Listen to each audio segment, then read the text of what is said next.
Le thème de l'année 2023, c'est hors norme.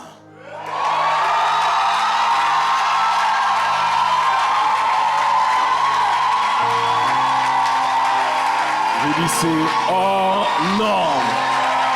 Je dis c'est hors norme. Je dis c'est hors norme. Je dis c'est hors norme. Oui, c'est là-dedans qu'on est en 2023. C'est là-dedans qu'on est en 2023. J'ai dit 2023, c'est là-dedans qu'on est. C'est là-dedans qu'on est. Oui. Aïe. Tu peux prendre place, Je dis c'est hors norme, c'est hors norme. Je vous ai dit, personne n'allait trouver. Quand j'étais juste en méditation avec le Saint-Esprit, simplement en communion avec lui, et lorsque j'ai entendu ça dans mon oreille, j'ai dit quoi? Et il me confirme oui. Hors norme. J'ai dit mais Seigneur, ça c'est des problèmes quand même. J'ai dit c'est hors norme. Et je vais prêcher aujourd'hui pour le premier dimanche sur le thème de hors norme. Et je vais vous donner le verset qui va avec. C'est un thème qui nous définit vraiment. Acte 17, 6. Il y a juste une partie dans ce verset qui nous concerne. Et on va lire ensemble tout le verset. 1, 2, 3. Ne les ayant pas trouvés, ils traînèrent Jason et quelques frères devant les magistrats de la ville en criant. Et là, voici la phrase qui nous concerne. Ces gens qui ont bouleversé le monde sont aussi venus ici. J'ai dit, ces gens qui ont bouleversé le monde sont aussi venus ici. J'ai dit 2023, on va bouleverser le monde. J'ai dit 2023, on va bouleverser le monde. Alors, la question qu'on va se poser, vous et moi, c'est pourquoi Dieu nous dit hors norme. De quoi Dieu nous parle exactement. On doit d'abord comprendre ce que hors norme veut dire dans son essence globale. Et donc, il y avait plusieurs définitions, mais j'ai pris le temps de me poser pour moi-même écrire avec mes mots la définition à laquelle Dieu voulait que ça puisse coïncider. Et donc, j'ai mis ensemble de règles non obligatoirement officielles établies dans la conscience collective. Ensemble de règles non obligatoirement officielles établies dans la conscience collective. Est-ce qu'on est ensemble? Et j'ai mis le point qu'il y a des normes qui sont officielles et il y a des normes qui sont officieuses. Lorsqu'on parle de normes gouvernementales, des fois on parle de choses qui ont été établies et qu'on a dit que c'est comme ça que ça doit se passer. C'est comme ça que lorsqu'on veut déclarer une entreprise, une association, une organisation, c'est comme ça que ça doit se faire. Et ça, ce sont les normes officielles. Mais il faut aussi savoir qu'il y a des normes qui sont parfois officieuses. Et les normes parfois officieuses sont celles qui régissent des fois nos différentes sociétés. Que dans une société à une autre, souvent, les normes peuvent changer. Et quand je parle de normes, je parle de quoi? Je parle de la doxa. Ça veut dire que l'idée générale que les gens se font sur des sujets bien précis. Et en ce qui nous concerne, nous sommes hors normes parce que nous venons renverser la doxa que les Antilles ont sur les églises locales et l'église de Christ. Parce que les gens dans chaque société, dans chaque territoire, ont des normes où ils attendent les gens. Par exemple, ils vont vous dire que normalement, un chrétien ne devrait pas être comme ça. Normalement, et vous allez vous rendre compte que souvent, ce n'est pas seulement l'église qui a des normes des fois. Les païens ont des normes pour les chrétiens. Des fois, tu es chrétien parce que tu es frère. Les gens te demandent, est-ce que tu es vraiment chrétien? Parce que dans leur tête, il y a une norme qui dit que les chrétiens sont vilains. Est-ce que je parle à quelqu'un? Parfois, tu es businessman, tu as beaucoup d'entreprises, tu as l'argent, dans leur tête, tu es franc-maçon. Pourquoi? Parce que dans leur tête, il n'y a aucun chrétien qui ne peut prospérer. Or, nous venons briser les normes cette année et je viens dire que nous allons à l'encontre de ce qu'ils attendent de nous. Quand tu ne trouves pas un homme, ils aiment te dire, mais ma chérie, même si le gars est marié, tu peux être avec lui. Parce que c'est une norme dans la conscience collective. Mais il y a une femme qui dira, je choisis d'attendre le temps de Dieu. Parce que je suis hors norme. Est-ce qu'on est ensemble ou pas? Écoutez, donc, la question qu'on va aussi se poser, parce que, vous savez, j'ai dit à Dieu, j'étudie beaucoup de choses qui concernent la sociologie, la publicité, la société en général. Et j'ai dit, Seigneur, j'ai un problème avec le thème hors norme. C'est que je sais que, vous savez, on est beaucoup dans une société où maintenant chacun choisit ce qu'il veut être. Ça m'a remarqué. Moi, je ne suis pas ça. Hein. Tu dis, mais tu es ça au vu de... Qui t'a dit que je suis ça? Tu vois de quoi je parle ou pas? Donc chacun choisit qui il veut. Et j'ai dit, Seigneur, mais peut-être que... Quelle est la... Et le Seigneur m'a dit, mais hors norme selon qui? Hors norme selon qui? Et c'est là où j'ai envie de dire à quelqu'un, le hors norme de Dieu n'est pas celui du monde. Le monde a des normes bien précises. Et lorsque tu ne fonctionnes pas selon ce que le monde demande, tu deviens hors norme. Mais je vous donne un exemple aussi. L'Église a des normes bien précises. Et lorsque tu ne fonctionnes pas selon l'Église, tu deviens... Ça veut dire que tu peux être dans différents environnements et tu es hors norme. Simplement parce que tu n'es pas selon les normes qu'on attend. Et rappelez-vous, j'ai dit qu'il y a des normes qui sont officielles. Et il y a des normes qui sont officieuses. C'est pour ça que depuis que Renaissance est arrivée, on a mis un point, on s'est arrêté pour pouvoir dire, ça ce sont les normes officielles de la parole de Dieu. Ça ce sont les normes officieuses que la culture a voulu imposer à l'Église. Est-ce que je parle à quelqu'un? Parce qu'on doit pouvoir, écouter, les normes officieuses ne sont pas mauvaises, sauf lorsqu'elles empêchent à l'œuvre de Dieu d'avancer. Est-ce que je parle à quelqu'un? Et donc je veux dire à quelqu'un, le hors-norme de Dieu n'est pas celui du monde. Il y a des normes qui sont contraires à la parole de Dieu. La Bible nous dit, ne vous conformez pas au siècle présent, mais soyez transformés par le renouvellement de l'intelligence, afin que vous discerniez quelle est la volonté de Dieu, ce qui est bon, agréable et parfait. D'autres versions disent, ne vous mettez pas dans le moule de tout le monde. Ne soyez pas comme tout le monde. Et j'aimerais dire quelque chose à quelqu'un ce matin. À partir d'aujourd'hui, écoutez, le thème de l'année, je l'ai balancé plusieurs fois au moment de prière. J'ai dit qu'à partir de 2023, on va normaliser que le fait d'être chrétien, c'est à la mode. C'est normal. J'ai dit qu'on va normaliser le fait d'être chrétien et d'être frais. Quand quelqu'un veut chercher quelqu'un frais, il viendra chez le chrétien. Mais on va normaliser aussi le fait que lorsqu'on cherche les intègres, c'est chez les chrétiens aussi. Bon, c'est un peu bizarre parce que normalement, un chrétien est censé être intègre. Mais quand l'église a tellement été absente là où elle est censée être, tu deviens hors norme parce que même écoutez, je peux pousser ou pas? Des fois, tu es dans ton lieu de travail, il y a des chrétiens avec toi, c'est toi qui ne mens pas et eux, tu les retrouves à mentir. Tu te retrouves face à des chrétiens qui eux-mêmes ne vivent pas selon la volonté de Dieu. Et je disais ça à quelqu'un. Écoutez, dans le monde ecclésiastique, dans le corps de Christ, il y a deux grands pôles de chrétiens. Comme tu as le pôle sud, le pôle nord, il y a deux grands pôles. Et ces deux grands pôles, ce sont soit les chrétiens spirituels, soit les chrétiens charnels. Choisis où tu es. Il n'y a pas d'équateur. C'est soit les chrétiens spirituels, soit les chrétiens charnels. Et vous allez vous rendre compte que souvent les chrétiens charnels sont en inimitié avec les chrétiens spirituels. C'est la raison pour laquelle je dis à Renaissance, nous sommes hors normes. Vous voulez savoir pourquoi? Parce que vous allez écouter, avant que le monde même puisse avoir des choses à redire sur notre manière de faire, c'est les chrétiens même qui vont nous dire, vous jeûnez trop. Mais je dis, on est hors normes. Oui, quand vous priez, vous criez trop fort. J'ai dit, on est... Oh oui, mais pourquoi dans votre église, les jeunes ont des locks et des piercings et des... J'ai dit, on est... Parce qu'il y a beaucoup de normes qui empêchent le royaume de Dieu de prendre place dans un environnement.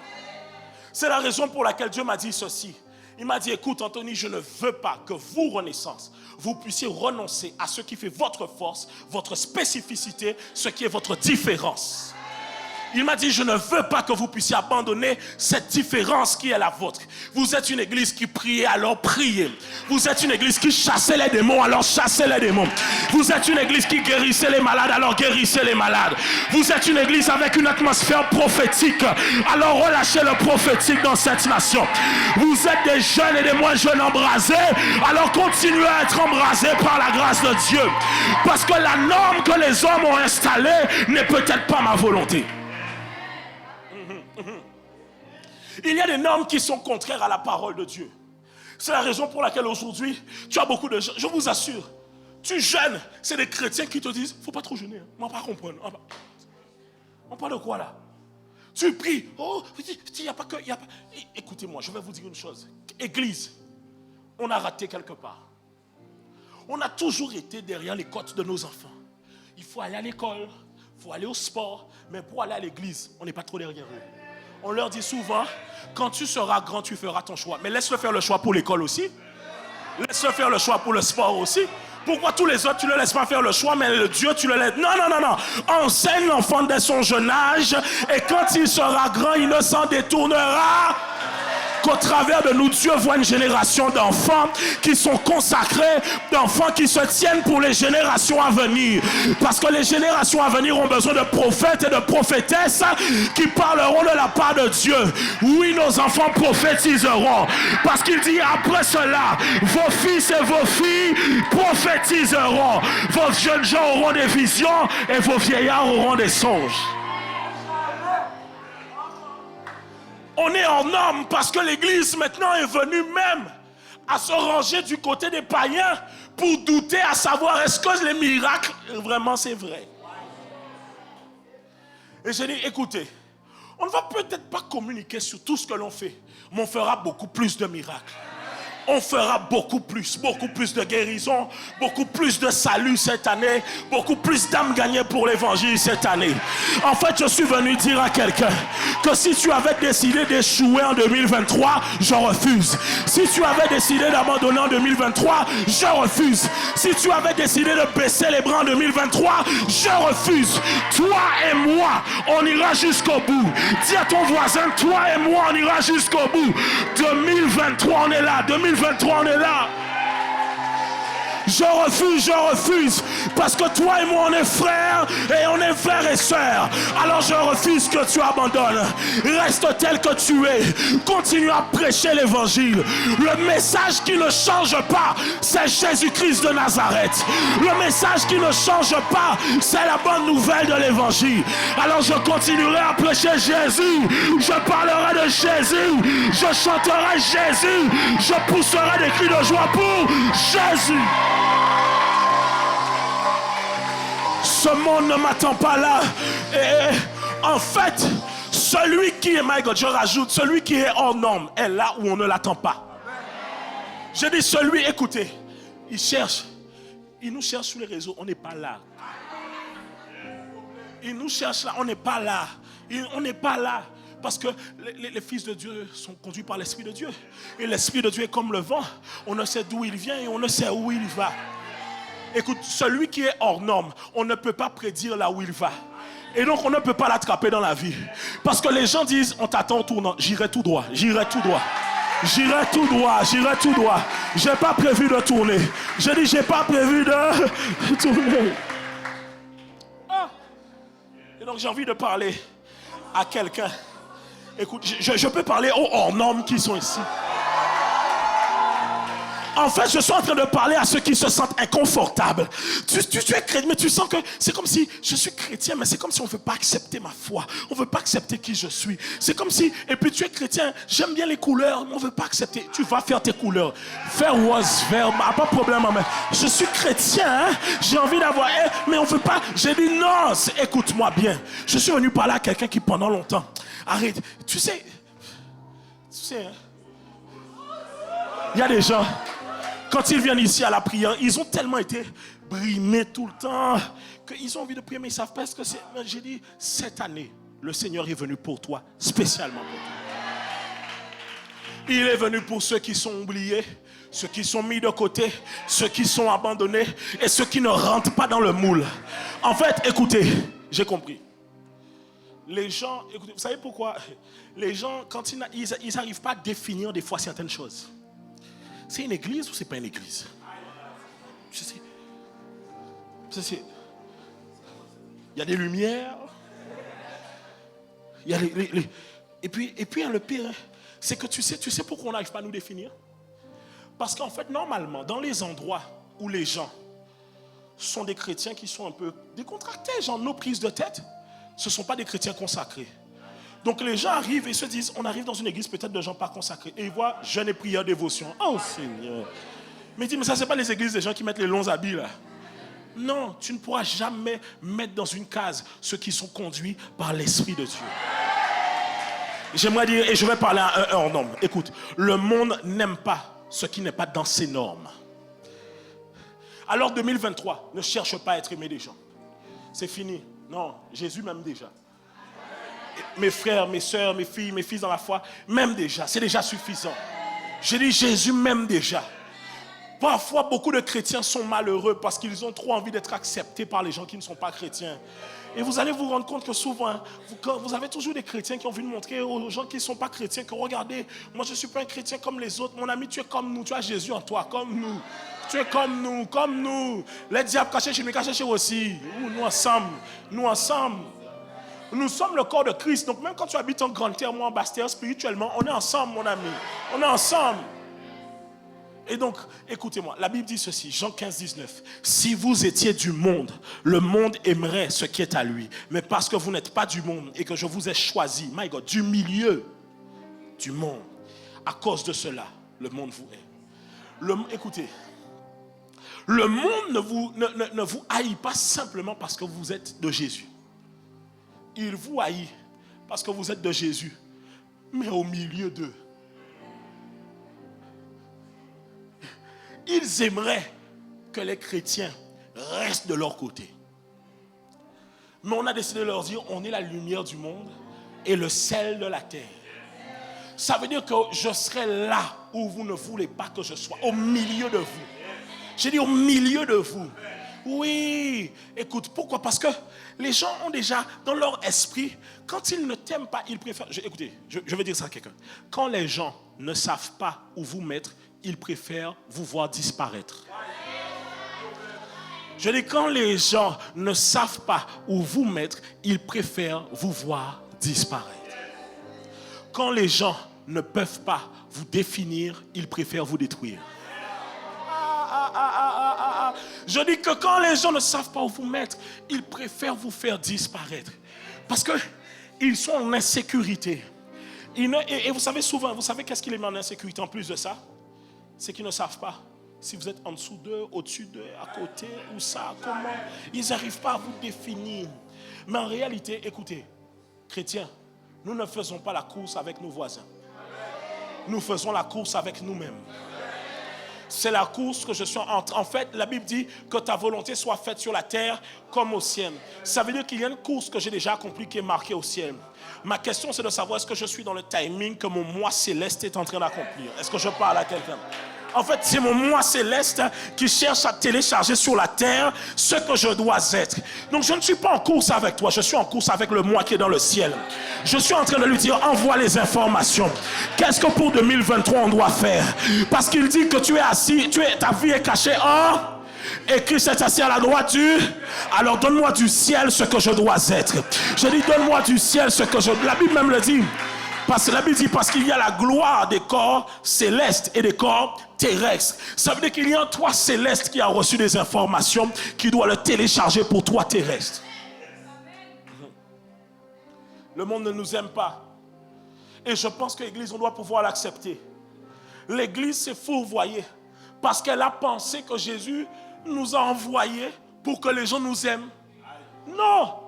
Il dit, je vous envoie comme des brebis parmi les loups. Donc il sait que les gens qui sont en face de nous, leur seul but, au fond, c'est de nous bouffer.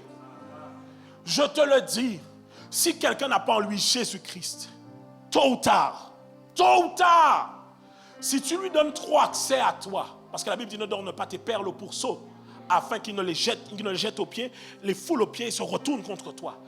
Quand les gens n'ont pas Jésus-Christ en eux, tu ne peux pas leur ouvrir trop ta vie. Parce que tu ne sais pas. Le monde dans lequel on vit, il n'y a pas d'entre-deux. Il n'y a pas de oui, lui avec le diable, et lui il est entre deux, lui il est avec Dieu. C'est soit tu es avec Dieu, soit tu es avec le diable. Il n'y a pas d'entre-deux. Je suis désolé de vous le dire. Vous savez, on doit pouvoir revenir à prêcher l'évangile tel qu'il est. On a fait trop croire aux gens que non, ça va. Écoutez, non, et je vais parler à quelqu'un. Tu es peut-être assis ici et tu veux accepter Jésus dans ta vie. Tu te dis, je veux marcher avec Dieu. Alors je vais t'annoncer une bonne nouvelle. Ce sera difficile. Ce ne sera pas simple. Les gens ne vont pas t'accepter. Les gens ne vont pas comprendre ton choix. Ils vont te tourner au ridicule. Et en plus de ça, tu ne pourras même pas te défendre tout le temps. Parce qu'à certains moments, le Saint-Esprit te dira, tais-toi. Donc tu verras l'injustice devant toi. Mais en réalité, j'ai compris ceci, j'ai compris. Écoutez, quand j'étais dans le bureau tout à l'heure, pendant que le staff était en prière, j'ai commencé à fondre en larmes. J'ai senti la présence de Dieu m'envahir. Et il m'a dit, c'est pour ça que je vous avais dit que vous devez être fort. Et il m'a dit, les épreuves envoyées sont là pour vous rendre plus fort. Alors j'aimerais dire à quelqu'un que lorsque tu vas accepter Jésus, la bonne nouvelle, c'est les épreuves. Parce que lorsque les épreuves vont venir, tu ne seras plus la même personne que tu es aujourd'hui. Le genre de personne qui n'arrive pas à dire non aux gens, qui n'arrive pas à tenir ferme sur ses positions et ses convictions, qui n'arrive pas à aller jusqu'au bout de ce qu'il a prévu de faire. Dieu rendra, et Dieu m'a dit cela, il rendra ton front dur comme le diamant.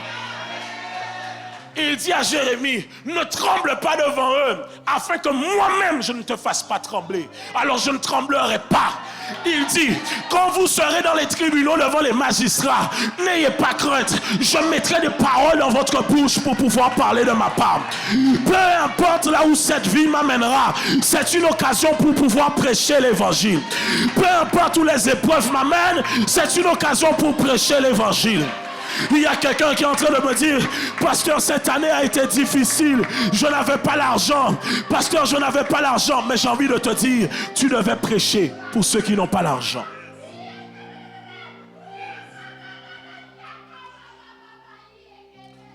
Hey. Il y a des gens, écoute-moi bien, ils me diront, pasteur, cette année tu ne connais pas ma vie.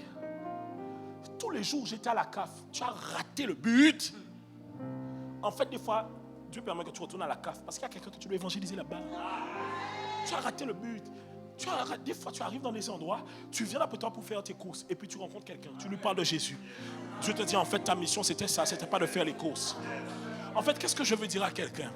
Tu es en train de passer par des saisons qui sont tellement difficiles des fois. Et je veux parler avec mon cœur pour quelqu'un ce matin et lui dire que c'est dans le secret, lorsque les gens ne voient pas, lorsque les gens ne sont pas avec toi. Mais les gens ne peuvent pas comprendre toutes les douleurs, mais c'est là, dans le secret, que Dieu est en train de façonner ta personne.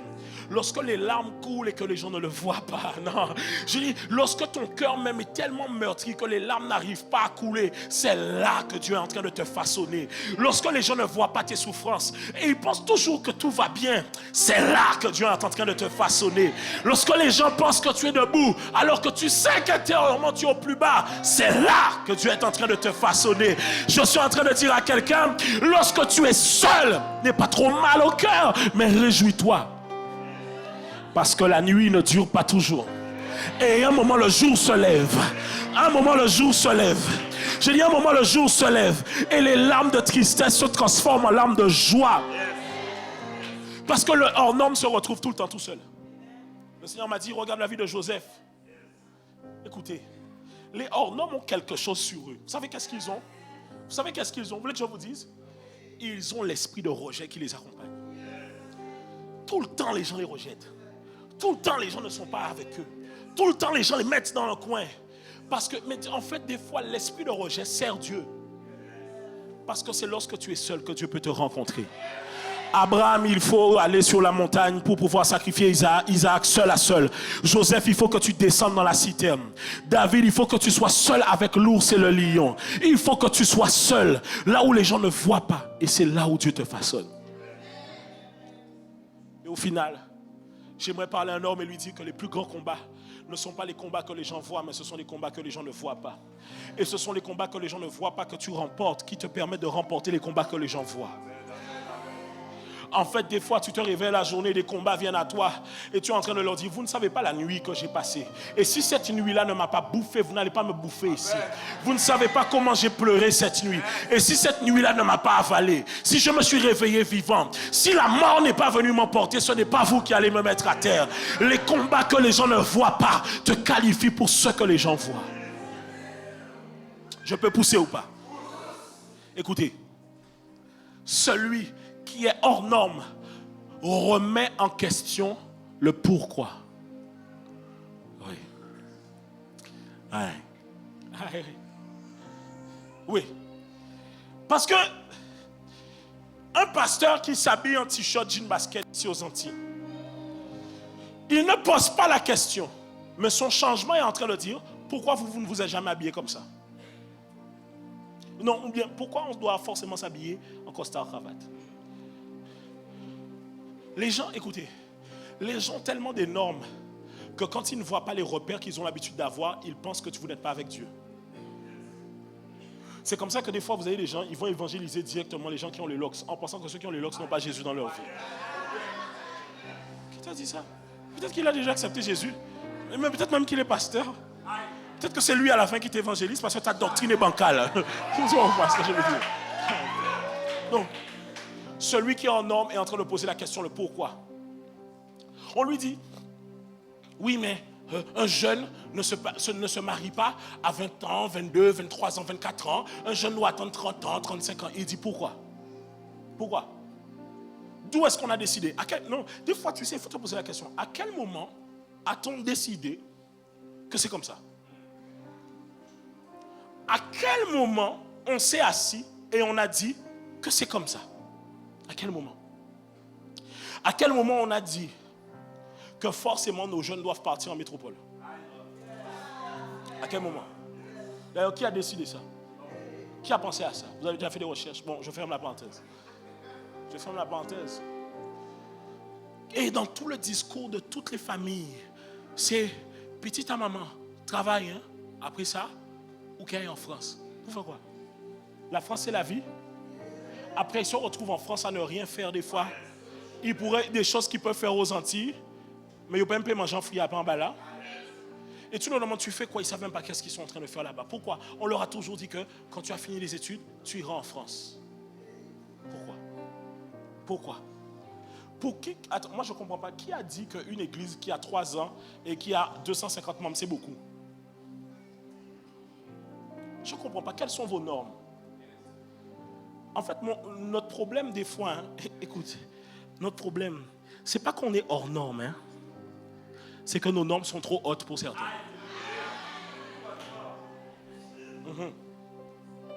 Notre problème, c'est pas qu'on est hors norme, c'est que des fois tes normes sont trop hautes pour certains. Tu dis, on te dit, oui, mais ma chérie, regarde, le gars est déjà venu te voir, il t'aime beaucoup, hein. Pourquoi tu ne l'épouses pas? Tu dis, moi, je veux quelqu'un qui aime Dieu. Comme dans leur standard, ils acceptent tout et n'importe quoi. Pour eux, tu fais la diva. Non, tu fais l'enfant de Dieu. Est-ce que je parle à quelqu'un? Le problème, ce n'est pas les normes des fois.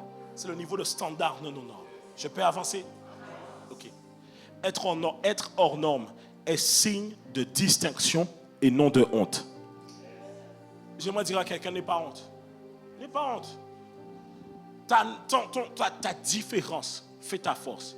C'est une phrase qu'on répète tellement aux gens. Et vous savez, j'ai compris que le monde dans lequel on est un peu hypocrite. On aime répéter ce genre de phrase, hein, mais on n'est jamais prêt à l'accepter dans nos vies. Ma différence fait ma force. Ma différence fait ma force. Je vais avancer. Et voici ce que Dieu m'a dit.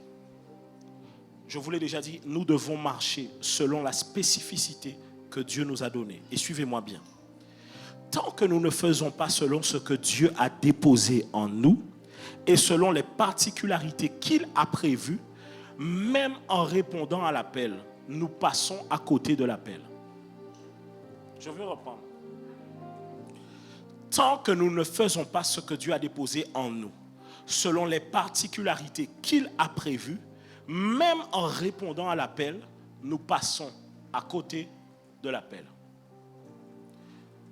Un homme de Dieu du nom de Kenneth Hagin.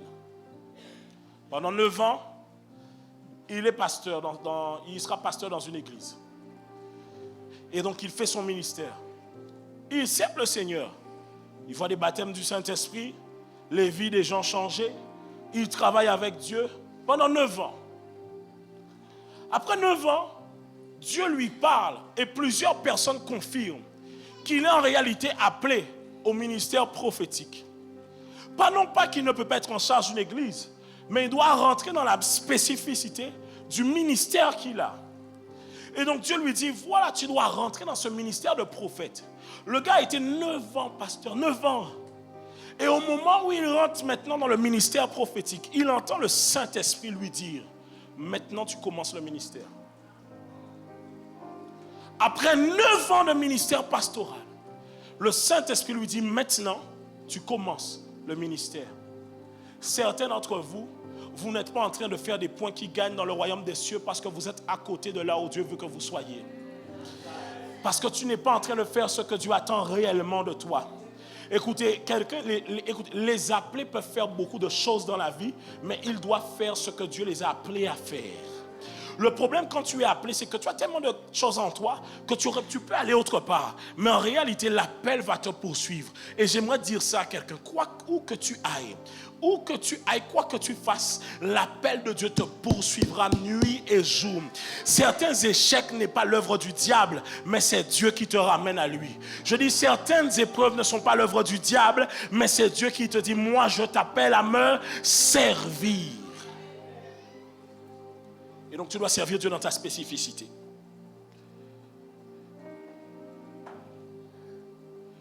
Le problème, quand on ne sert pas Dieu selon la spécificité, il y a des âmes qui sont perdues. Parce que ce ne sont pas toutes les âmes qui répondent à toutes les églises. Renaissance, si nous n'acceptons pas qui nous sommes réellement, nous passerons à côté de ce que Dieu nous a appelés à faire. Peu importe les gens qui viendront à Christ ici à l'église, ils viendront. Mais nous ne devons pas oublier que Dieu nous a envoyé. La Bible dit, l'Esprit de l'Éternel est sur moi car il m'a oint pour consoler les affligés. Annoncer la bonne nouvelle aux pauvres, à ceux que les gens ont rejetés et mis de côté. Ceux que l'Église a trouvé trop délinquants. Ceux que l'Église a trouvé trop dévergondés. Ce que l'Église a trouvé pas assez sociable. Ce que l'Église a trouvé ingérable. Combien d'apôtres Paul sont dans nos rues en train de errer ça et là? Combien d'apôtres Paul, combien de gens qui ont de grands ministères sont en train d'errer ça et là? Parce que nous ne sommes pas en train d'accomplir ce que Dieu attend de nous. Alors, qu'est-ce que je ferai? Vous pouvez remettre mon micro comme il était tout à l'heure. Dieu m'a donné des paroles pour quelqu'un. Les vallées de 2022 pensaient t'avaler, mais tu les as surmontées. Si tu refuses de croire en toi, Dieu, lui, croit en toi. La densité du feu façonne les plus beaux diamants. C'est la pression sur l'olive qui donne l'huile d'olive. Le meilleur de toi ressortira au travers des temps les plus difficiles. Et souvent, lorsqu'on dit à Dieu, Seigneur, donne-nous l'onction, donne-nous la gloire, nous oublions que la gloire vient avec le chemin de la croix.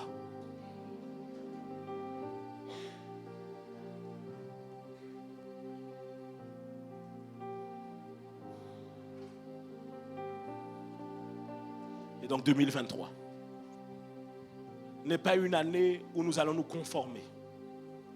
N'est pas une année où on sera là où les gens nous attendent. N'est pas une année où on fera comme on a fait avant. N'est pas une année où on sera ce que l'on a été avant. Que la barrière de la peur soit brisée.